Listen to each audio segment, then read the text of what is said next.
Saludos a todos y cada uno de mis hermanos y hermanas de la clase Rosa de Sarón y también a demás amigos e invitados a esta clase que nos permiten la bendición de poder compartir con ustedes la clase de escuela dominical basados en la palabra de Dios cada domingo, entrando en sus hogares, hermanos, esperando que primero Dios podamos volver a reunirnos de manera presencial, no solamente para cultos, sino también ya para clases de escuela dominical y demás cultos entre semana y otras reuniones que solíamos tener como iglesia, y que si Dios lo permite, en su tiempo señalado vamos a regresar y volver a tener esas bendiciones. Pero también tenemos que reconocer que esto también es una bendición. Una vez lo comenté en una de las clases de las primeras clases virtuales y les dije, hermanos, si esta pandemia hubiera sucedido algunos años atrás, unos 10, 15 años atrás, hubiera sido muy difícil realmente poder seguir en contacto de esta manera virtual, porque todavía no estaba la tecnología puesta a tiempo para que esto pudiera suceder. Entonces hay que ver las cosas de manera positiva. Esta es una bendición. Podemos tener cultos virtuales, clases virtuales y en ocasiones en vivo, cuando es por Zoom, y en este caso por clases ya grabadas, presentadas a ustedes. Bueno, sean todos bienvenidos a esta clase. Como saben, comenzamos con temas nuevos la semana pasada.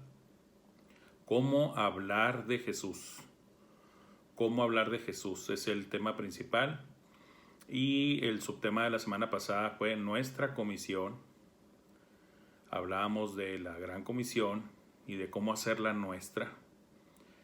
No vas a poder hablarle a otros de Cristo si no estás tú mismo como hijo de Dios, como cristiano, convencido de que es algo que debes de hacer. Y el tema de este domingo es: comienza con oración. Comienza con oración. Estos temas que vamos a estar viendo dentro del tema principal de cómo hablar de Jesús son para ayudarnos a entender, para persuadirnos bajo la palabra de Dios de qué es realmente lo que debemos de hacer para poder compartir las buenas nuevas de salvación, para poder hablar de Jesús.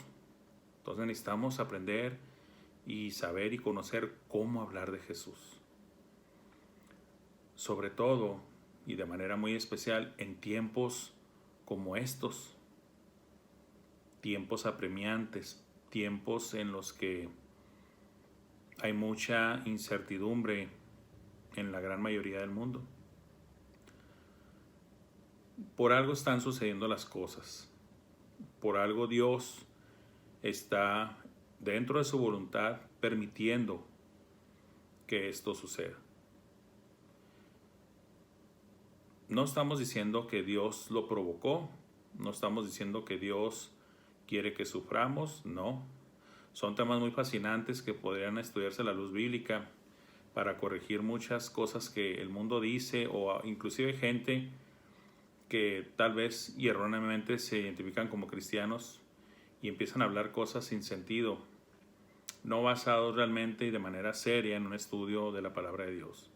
Lo que les puedo decir es que es cierto que Dios permite que pasen las cosas, está dentro de su voluntad permisiva, pero no que Él en sí sea el que lo envió o que Él esté castigando.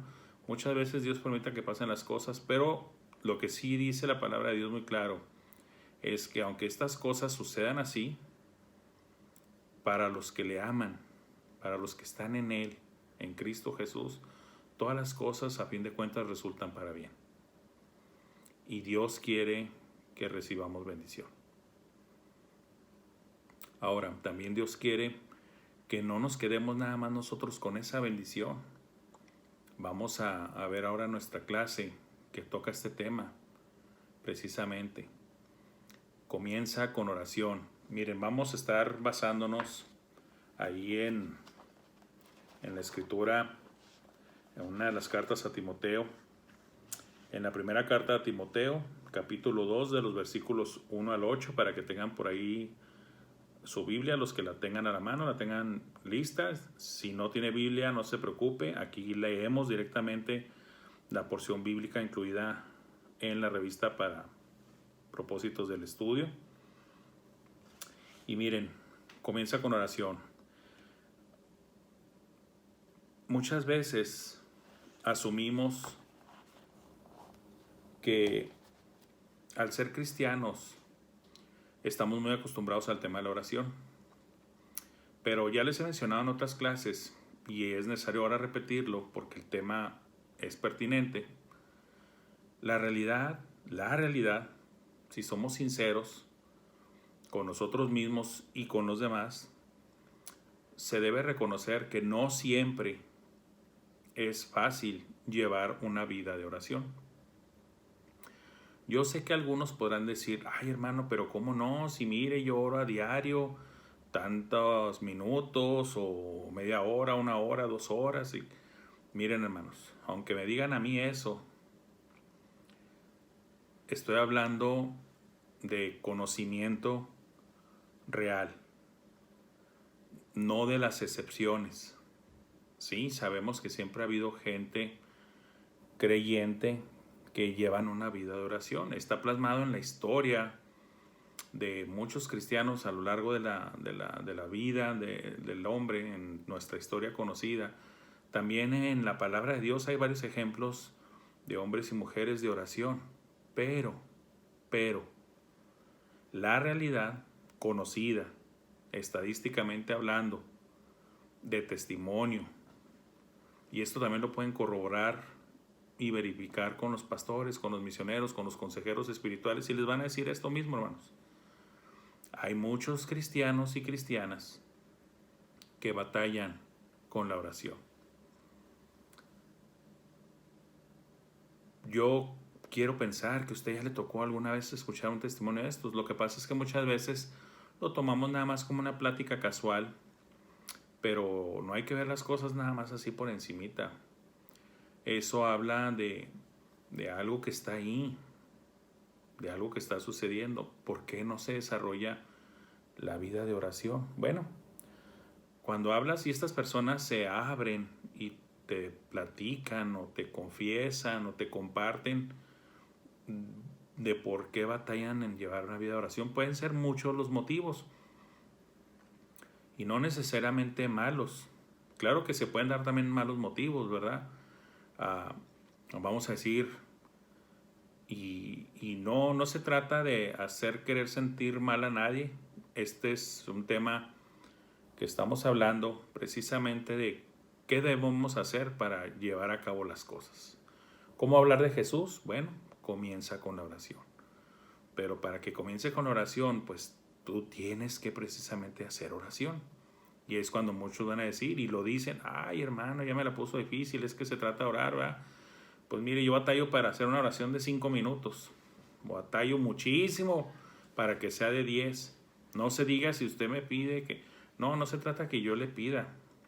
Vamos a ver aquí, basados en la Escritura, que no somos nosotros los que les pedimos que hagan eso, es Dios. Y también hay que aclarar en que no se trata de una sugerencia, no se trata de una recomendación, no se trata de un estaría bien, se trata de una orden, se trata de un mandato. En varias partes de la Escritura se expresa ese mandato. Orad sin cesar. El verbo está en forma imperativa. No está en forma de invitación, de opción o de sugerencia. Orad. Debemos de orar. Entonces hay que poner de nuestra parte para desarrollar esta disciplina, porque es una disciplina. Sí, es un deber, es la voluntad de Dios, es el deseo de Dios que oremos, pero para que eso suceda nosotros debemos desarrollar esa disciplina.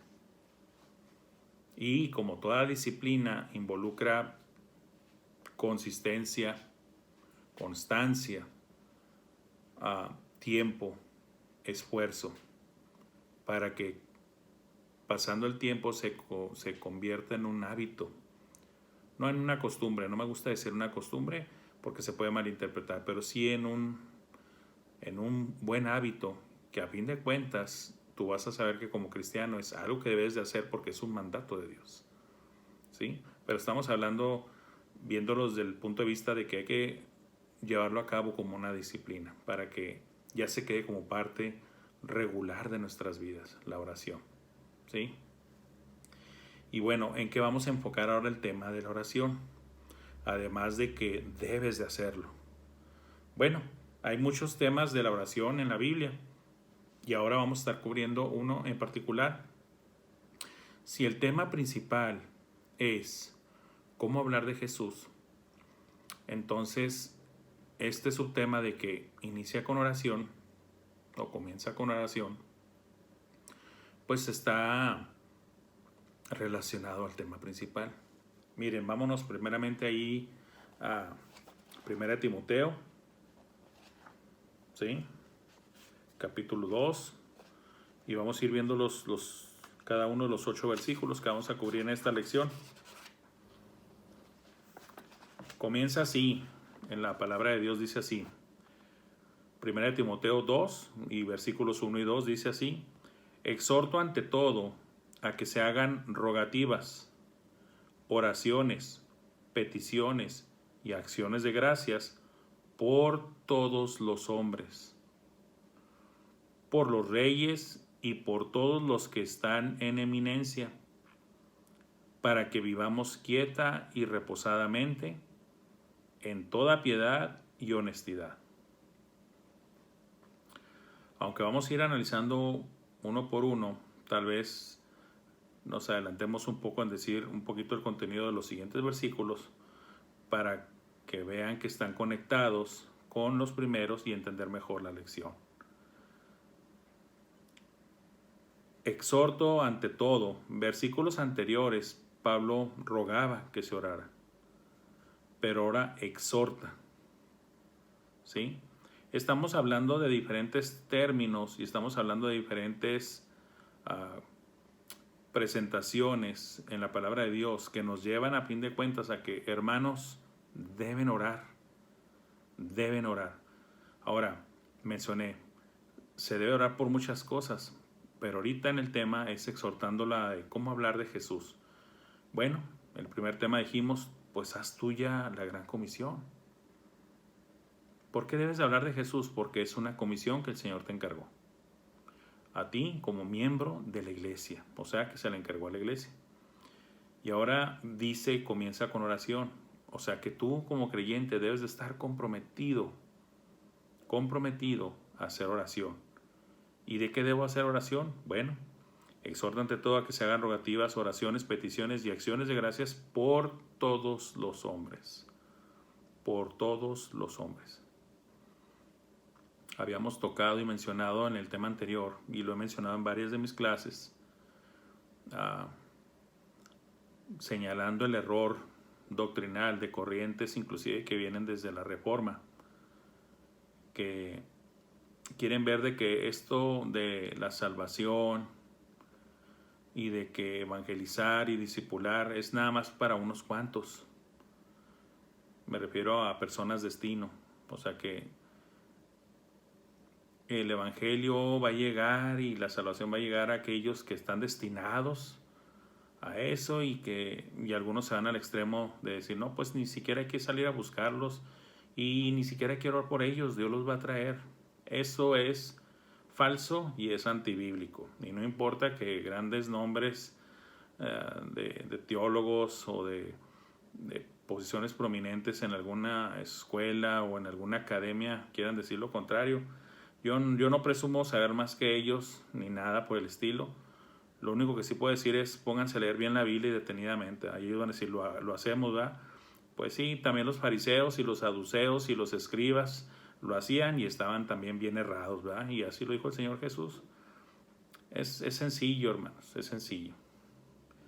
También si son jóvenes o no tan jóvenes que están entrando en los seminarios y todo eso, pues también mucho cuidado con qué les enseñan, ¿verdad? Porque los seminarios van a enseñar una escuela. ¿Qué significa eso? Una corriente de pensamiento, una corriente de doctrina. Y todos y cada uno de los cristianos tenemos que ser analistas, tenemos que ser cuidadosos, tenemos que ser examinadores de todo lo que nos está entrando a nuestra cabeza y a nuestro corazón, ¿sí? Y por eso lo de la actitud bereana, ¿verdad? La actitud bereana es tranquilo, sé con mansedumbre, ¿verdad? Escucha, pero todo fíltralo, todo examínalo bajo la palabra de Dios para ver si lo que te están enseñando es así, conforme lo que enseña la palabra de Dios. La actitud bereana es lo mejor.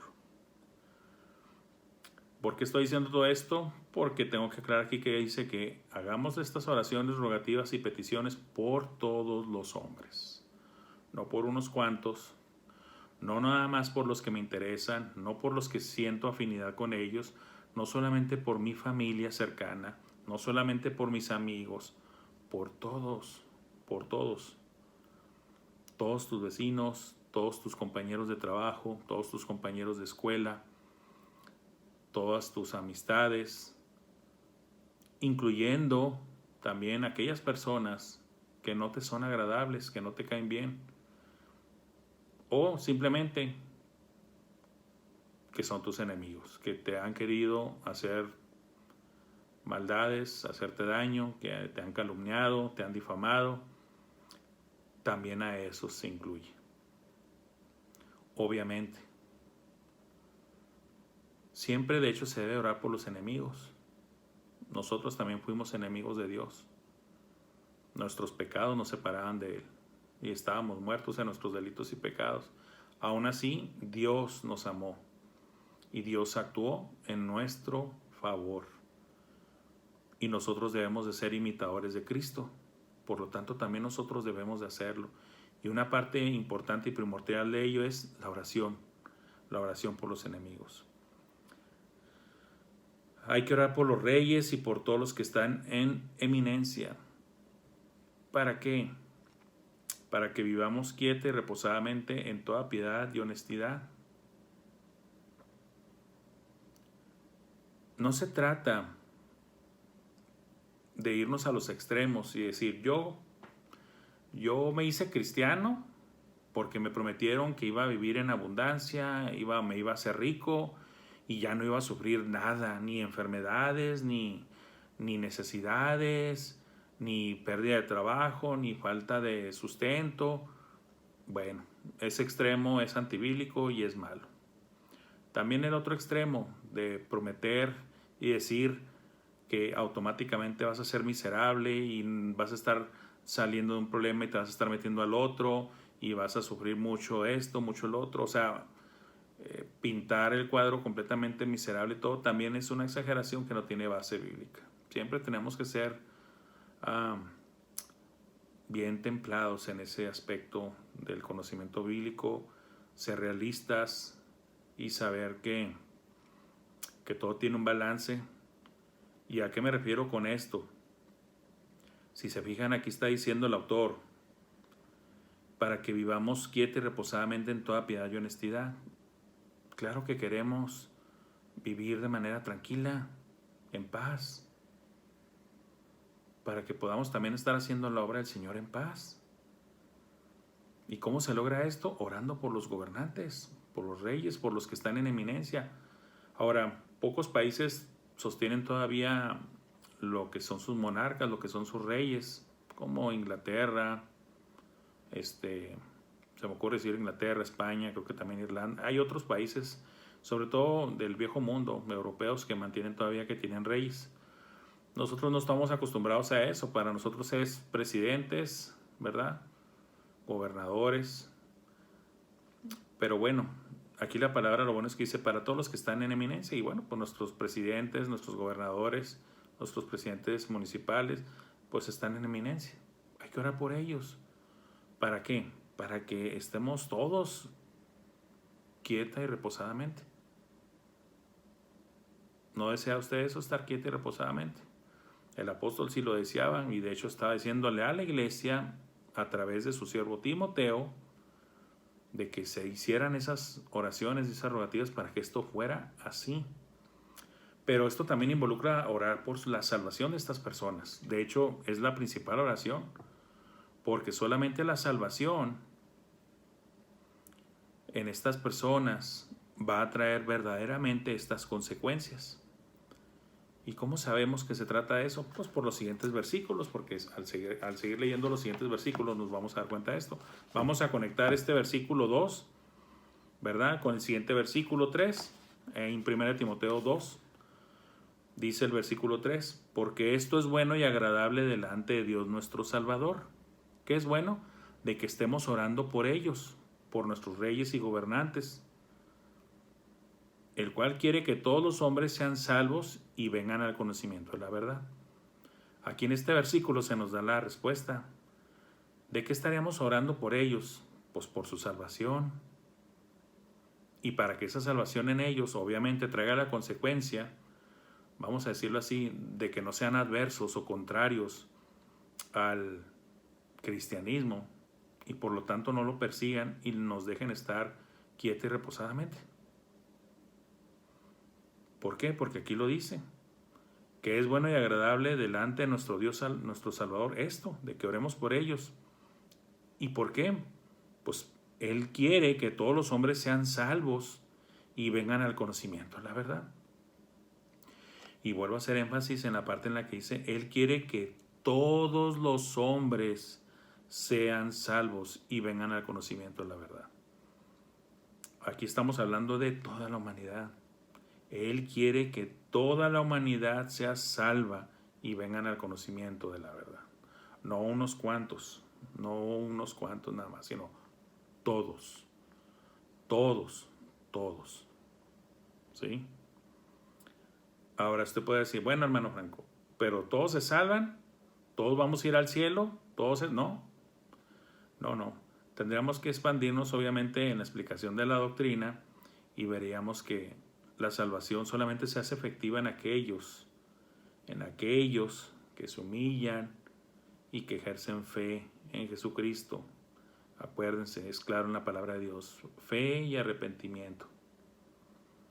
Pero también es verdad que la disponibilidad, la realidad de que Cristo murió por todos y de que Dios quiere que todos se salven y que todos procedan al arrepentimiento, también eso es verdad. Está en la Biblia, está escrito así. Aunque sabemos que no todos se salvarán, pero no sabemos nosotros las partes específicas. Usted no sabe quién se va a salvar y quién no. Ni yo tampoco, ni nadie lo sabe. Solo Dios, por su preconocimiento de las cosas, por su presciencia. Dios conoce todas las cosas. Usted no, yo tampoco. Por eso Dios dice, ve y predícales a todos.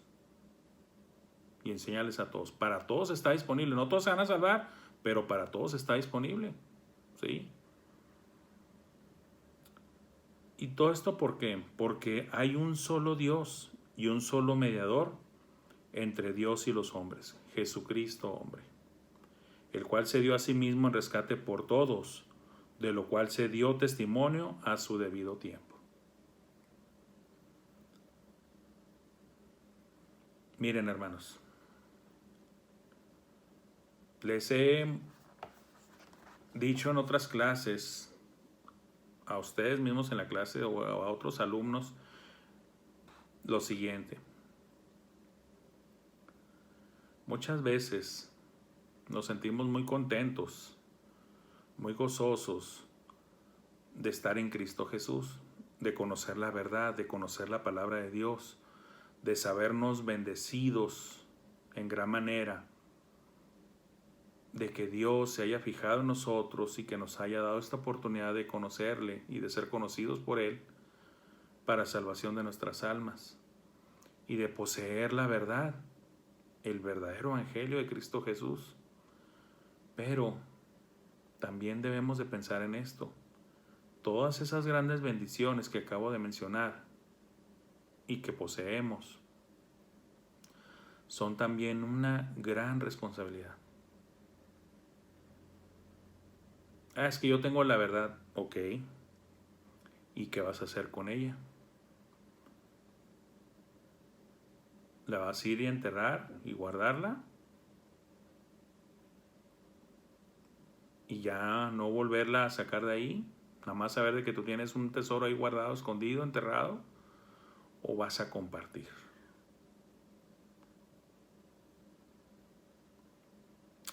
Hay una parábola en la que Dios tiene, bueno, obviamente las parábolas nos llevan hacia Dios, pero en la historia es un hombre que tiene dinero, tiene 2 siervos y los 2 le debían. Uno le debía una cantidad exorbitante y otro una cantidad menor, pero a fin de cuentas considerable.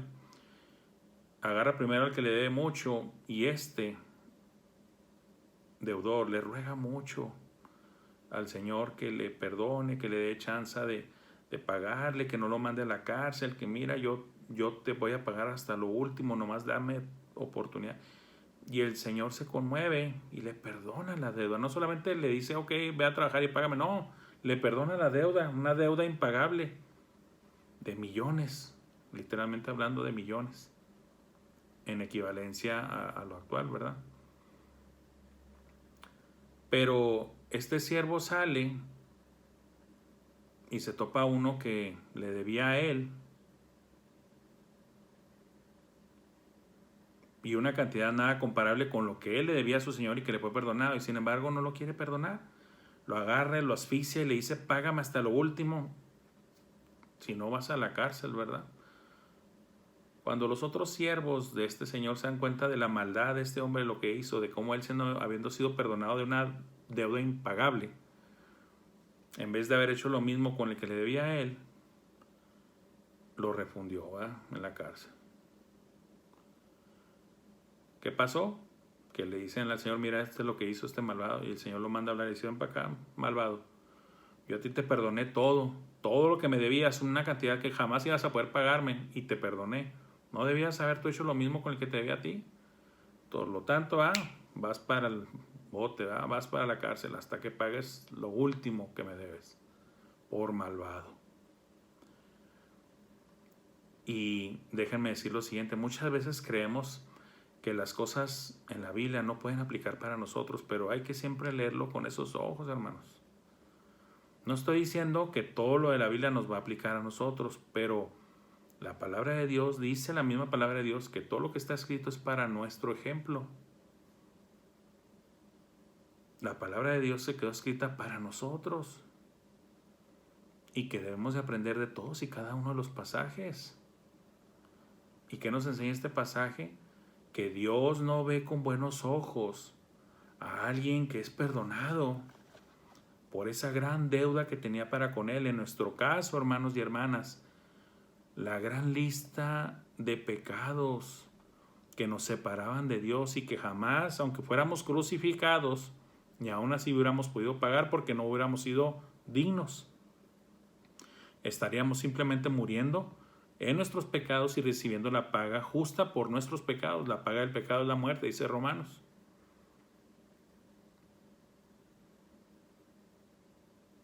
Entonces, es lo mismo, hermanos. Si tú fuiste perdonado por Dios, si yo fui perdonado por Dios, nos perdonó Dios de esa gran deuda. ¿Por qué lo hizo? Por amor, por gracia, por misericordia. Y nosotros no hacemos lo mismo, no que podamos nosotros salvar a alguien más, no, pero sí podemos compartir el mensaje de salvación. Si nosotros sabemos quién es poderoso para salvarnos y perdonarnos, y de hecho así sucede, ¿no vamos a ir con los demás y compartirles las buenas nuevas de esta gran salvación? Y en el caso del subtema de ahora, ¿no nos vamos a poner a orar por la gente perdida que nos rodea? Puede ser tu familia, sí, y normalmente tendemos a orar por familiares, pero como lo he dicho, no nomás se trata de orar por los familiares, también por los vecinos, compañeros de trabajo, amigos, conocidos, por todos los que te rodean, aún por los que no te son agradables, o si no, no es que no te sean agradables, pero que tú no le eres agradable a ellos, te odian, se han declarado tus enemigos, no importa. No importa. Quedarte callado y no compartir Es lo mismo que ser ese malvado que recibió bendición y no quiso compartirla. Dios está observando todo, hermanos. Él sabe si oramos y rogamos por todos los hombres, por toda la humanidad. Alguien me decía, hermano, yo no conozco a toda la humanidad. Sí, yo sé que no conozco a toda la humanidad. Ya estamos cerca de los 8,000 millones de personas en el planeta. Faltan unos 200,000, yo creo, para que se complete el número. Pero el caso es que tienes compañeros de trabajo, compañeros de escuela, tienes vecinos, vecinas, tienes conocidos, profesores, profesoras, compañeros de trabajo, jefes en el trabajo, mucha gente que a lo largo de nuestra vida conocemos. Y si tú llegas a saber y conocer que están perdidos, o sea, que no tienen a Cristo en su vida, en su alma, en su ser, si no han recibido al Señor, si no son hijos de Dios, entonces tú sabes que en esa condición están condenados al infierno. ¿No has de orar por ellos para que el Señor los busque? Para que el Señor ponga los medios. Es más, tú mismo podrías ser ese medio. Ahora no estoy hablando de que tú seas el mediador. El único mediador entre Dios y los hombres es Jesucristo hombre. Me refiero a que seas instrumento en las manos de Dios. Porque muchas veces queremos orar de que, ay Señor, envíales a alguien que les hable. Y si te pones a analizar la situación, dices, bueno, ¿ellos dónde están? Están en mi trabajo. Están en tu trabajo. ¿Son tus compañeros de trabajo? Sí, son mis compañeros de trabajo. ¿Están perdidos? Sí, están perdidos. ¿Hay algún cristiano ahí entre ellos? Pues sí, yo. Entonces, ¿quién crees que es el que deba de hablarles? ¿Quién crees que deba ser el que debe orar por ellos? Pues eres tú mismo, ¿verdad? Pero muchas veces le hacemos al ciego y al sordo, ¿verdad, hermanos? Eso no debe ser así. Ahora, hermanos, no lo hago para hacerlo sentir mal. Yo me estoy incluyendo en todo esto. Son comportamientos que muchas veces son generalizados. No podemos decir que es una regla, pero bueno, la palabra de Dios se tiene que compartir. El consejo de Dios se debe dar completo. Tienen que saber lo que dice aquí la palabra de Dios, que solamente hay un solo mediador entre ellos y Dios, y es Jesucristo. ¿Y por qué se volvió Él el mediador? Porque Él es el que se dio a sí mismo en rescate por todos, de lo cual se dio testimonio en su debido tiempo. Obviamente ya el Evangelio ya tenía algunas décadas de ser predicado y dándose testimonio de ello. Y Pablo siendo precisamente uno de ellos mismos. Ahora, hermanos, vamos a la siguiente porción. Ya la última, en 1 Timoteo 2, versículos 7 y 8, que dice así: para esto yo fui constituido predicador y apóstol. Digo verdad en Cristo, no miento. Y maestro de los gentiles en fe y verdad. Quiero pues que los hombres oren en todo lugar, levantando manos santas, sin ira ni contienda. Miren, hermanos, todo esto que estamos viendo es bien sencillo. Dios nos llama a orar por la salvación de los no creyentes, de todos. Ahora, aunque usted no conozca los casi 8,000 millones de almas de esta tierra, no significa que no pueda orar por ellas. Tú no tienes la capacidad de conocerlos a todos por nombre. No tienes la capacidad, ni yo la tengo tampoco. Grábate 8,000 millones de nombres. Grábate 8,000 millones de rostros. Grábate 8,000 millones de testimonios. Y no me refiero a testimonios cristianos, sino testimonios de vida. O sea, yo soy tal persona, crecí aquí, nací aquí, trabajo en esto, pienso en esto. Solo nuestro Dios tiene esa capacidad, hermanos. Pero pero sí tenemos capacidad de conocer, entender y grabarnos los nombres de los que sí forman parte de nuestro círculo inmediato, nuestra familia, nuestros compañeros de trabajo, nuestros vecinos. Ahora dice, yo no conozco a mis vecinos, ni sé cómo se llaman. Bueno, pues es que si no los saluda uno, no les pregunta a uno, pues nunca lo vas a saber. Si Cristo hubiera sido o querido ser tímido, pusilánime, pues no hubiera hecho lo que hizo por nosotros. Siempre hay que dar el paso hacia adelante y buscarlos. Siempre. Por eso Pablo dice aquí que él es un apóstol. ¿Qué significa esto? Es un enviado. Eso significa apóstol, un enviado. ¿Enviado de quién? De Dios. Y en ese sentido general, no en este particular, pero sí en el sentido general, pues todos hemos sido enviados por Dios. No, hermano, no estoy diciendo que como apóstoles, pero sí como enviados a predicar el Evangelio. ¿Dónde? Ya lo vimos en la gran comisión. Toda la iglesia recibe esa comisión. Toda potestad me es dada en el cielo y en la tierra, por tanto id y hacer discípulos a todas las naciones. Se nos dio a la iglesia la gran comisión. Tú has sido enviado a predicar las buenas nuevas de salvación en Cristo Jesús. ¿A quién? Bueno, lo que sí es seguro es como Cristo siempre lo dijo en la palabra. Ve con los tuyos y diles cuán grandes cosas ha hecho Dios contigo. Mínimo es con tu círculo de allegados inmediato, en tu propia casa, si es que vives con alguien, tu familia, con la familia que visita de tiempo en tiempo tu casa, con parientes que a lo mejor no están en la misma ciudad, pero que tienes contacto con ellos de repente por teléfono, por correo electrónico, por redes sociales, también con ellos.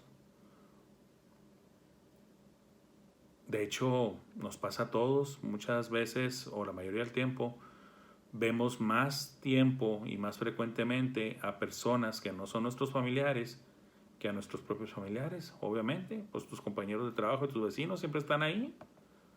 Tu familia la ves de tiempo en tiempo, pero a ellos los ves todos los días casi.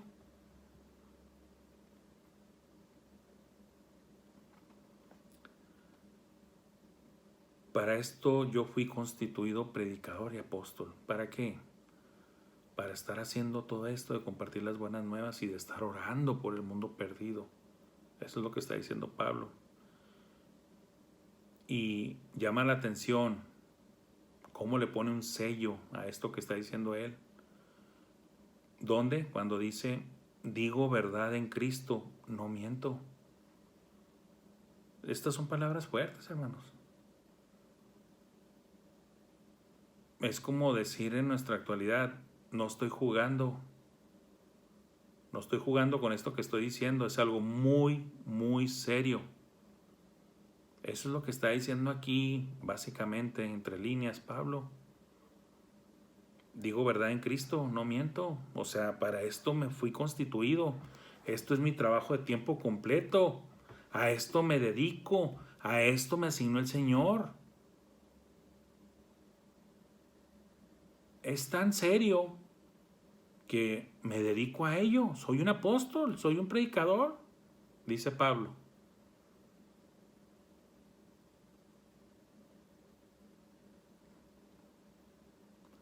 Miren, dicen por ahí en el mundo que el hubiera no existe. Es cierto.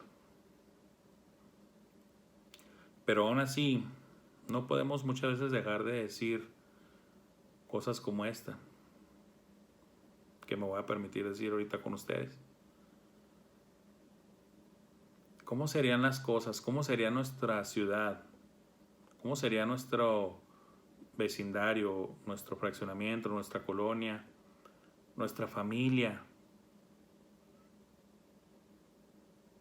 ¿Cómo sería nuestra ciudad, nuestro estado, nuestro país? ¿Cómo sería el mundo si todos y cada uno de los hijos de Dios se tomaran en serio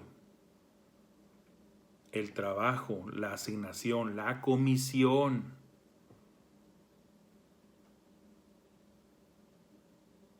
de evangelizar, discipular y enseñar y dar testimonio y de orar por todos aquellos a quien Dios puso al alcance de su vida? Yo sé que en muchas predicaciones se mencionan este tipo de cosas, hermanos. ¿Cuál es el propósito? Animarnos. Pero es cuestión de echarle un poquito de coco, hermanos. En serio. Cuán diferentes serían las cosas, cuán diferente estaría nuestro círculo familiar, nuestro círculo de vecinos y de compañeros de trabajo si nosotros nos tomamos en serio la responsabilidad dada por Dios hacia nosotros de hablar de Jesús. Y no solamente hablar de Jesús, ahorita estamos entrando apenas a las clases, pero lo vamos a ir viendo, y no es nada más hablar al aire, no se trata nada más de recitar, no se trata de decir de memoria el Evangelio. Vamos a ver en otros temas que se trata de vivirlo, de ser ejemplo vivo de predicar no solamente con la voz, sino con la vida, con tus actos. Qué gran impacto podríamos ser al mundo perdido si cada uno de nosotros como cristianos, nos tomáramos tan en serio esto. Porque esto es de vida o muerte, hermanos. Y no solamente de vida terrenal, sino de consecuencias eternas, de vida o muerte, de cielo o infierno. Así es de serio este tema, tan serio que así fuimos nosotros alcanzados porque alguien se preocupó por nuestro destino eterno. Dios bendiga a aquellos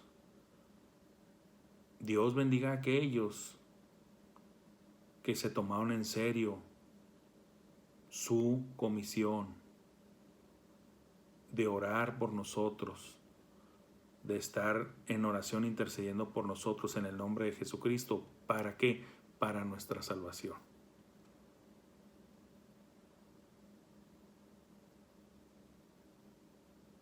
Se los dije una vez y se los repito. ¿Por qué existe nuestra iglesia? Porque llegaron misioneros.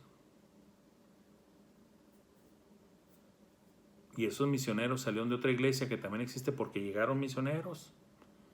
Y esa otra iglesia anterior existió porque llegaron misioneros, porque llegó gente que hizo la obra, gente que se tomó en serio lo de ir y hacer discípulos a todas las naciones. Si vemos hacia atrás, hermanos, siempre va a haber ese inicio. Por eso la gran comisión, el evangelismo personal, el evangelismo dirigido, como lo es un trabajo en misiones, es crucial, es vital, es fundamental, es parte de ser la iglesia de Cristo, es parte de ser hijo de Dios. Comienza con oración. Tú mismo tienes que estar convencido de ello, tú mismo tienes que estar, como dice la palabra, persuadido de que esto es así.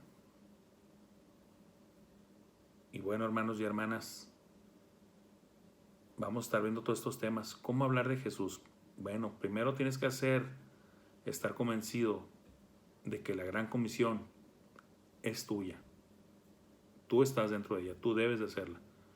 Ok, estoy convencido de que la gran comisión le fue entregada a la iglesia y yo soy parte de la iglesia. ¿Cómo empiezo? Comienza orando por los que están perdidos a tu alrededor. ruega por ellos, suplica por ellos, que Dios te dé palabra para hablarles, que Dios te dé conocimiento, sabiduría, que Dios te dé un buen testimonio, que te ayude a ser fiel y obediente a Él para que tú brilles, para que seas luz del mundo y sal de la tierra. Que Dios nos conceda esta gran bendición, hermanos y hermanas y amigos también. En las clases pueden percibir todas estas enseñanzas y también invitación de que solamente en Cristo hay salvación. Pon tu fe en Él, pídele perdón, arrepiéntete de tus pecados, pídele que te salve, entrégale tu vida, tu corazón, tu alma y Él te salvará. Dios me los bendiga a todos abundantemente, hermanos. Gracias.